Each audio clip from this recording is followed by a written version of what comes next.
Welcome back to a new video.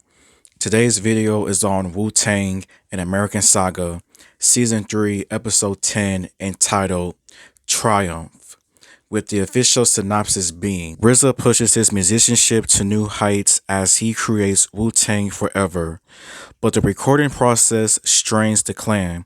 As tensions boil over during their biggest tour yet, RZA is concerned about Wu-Tang's future and legacy. And before I give out my review, please like this video, dislike the video, subscribe, or comment. Episode 10, the series finale. I believe that the episode does end the series on a pretty high note, showing the groups at their biggest moment yet, with their concert with Rage Against the Machine, and the future looking bright for different members and things like that.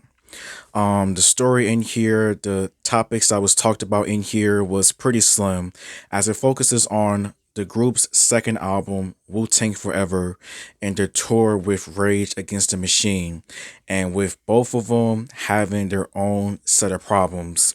As the episode just starts off with just RZA still continuing to try to just make his new sound for the second album, and he has an idea in mind, but not everyone is on board with this new sound, especially Raekwon, as Raekwon was definitely on some hot-headed levels in this episode.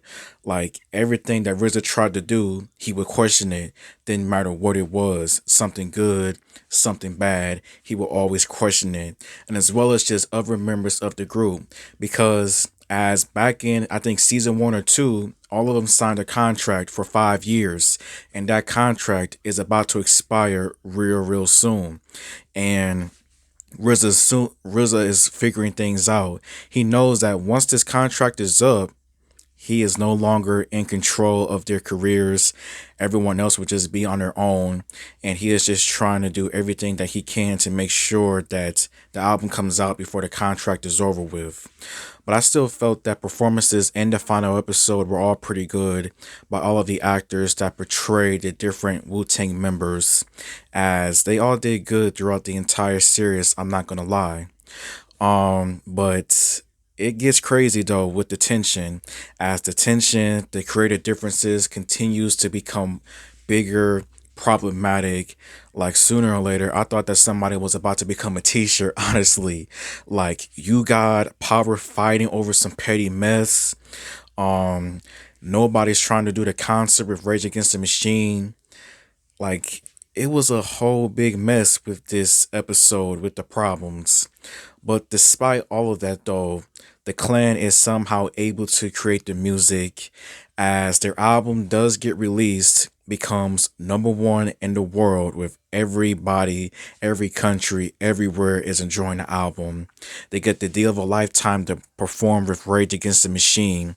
And like I previously mentioned, that has its own set of problems too, with certain members not trying to come, certain members only performing on certain dates.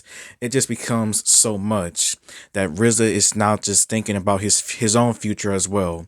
Not just the clan's future, but his own future with his own music career. Bobby Digital is mentioned as well too. And I think it does a good job with just mentioning just different things about the clan's future, such as RZA just focusing on what's next for him. And I do wish that this was another season of the show, so that they could focus on some of the solo members' albums as well, like RZA's debut, Ghostface Killer's next album, Raekwon's next album, Method Man, etc., etc., ODB. Like, ODB is crazy with what happens with ODB, as he is on his own mission with this episode, with not really being there as much.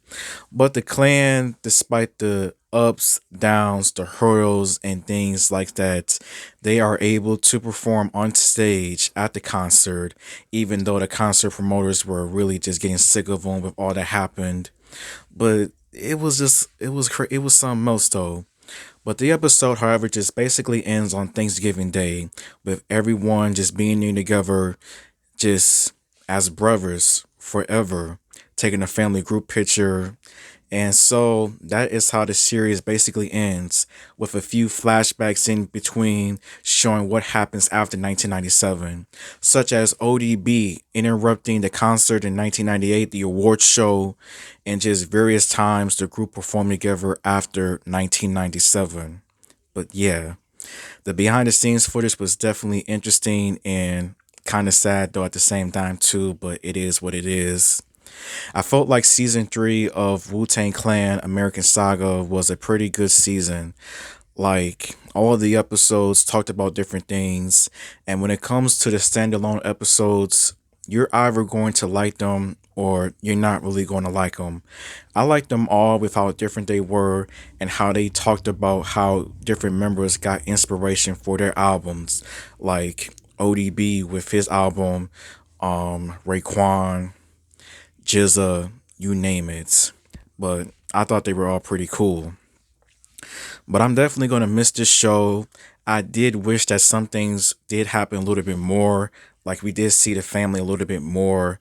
Like I wonder what was up with the actor of Method Man. Like he really wasn't in here that much as well too. Like he probably should have been replaced honestly, but who knows. But if I were to give season 3 a rating out of 5 stars, I probably give Wu Tang and American Saga season 3 probably 3.5 stars out of 5. So thank you for watching, and until next time.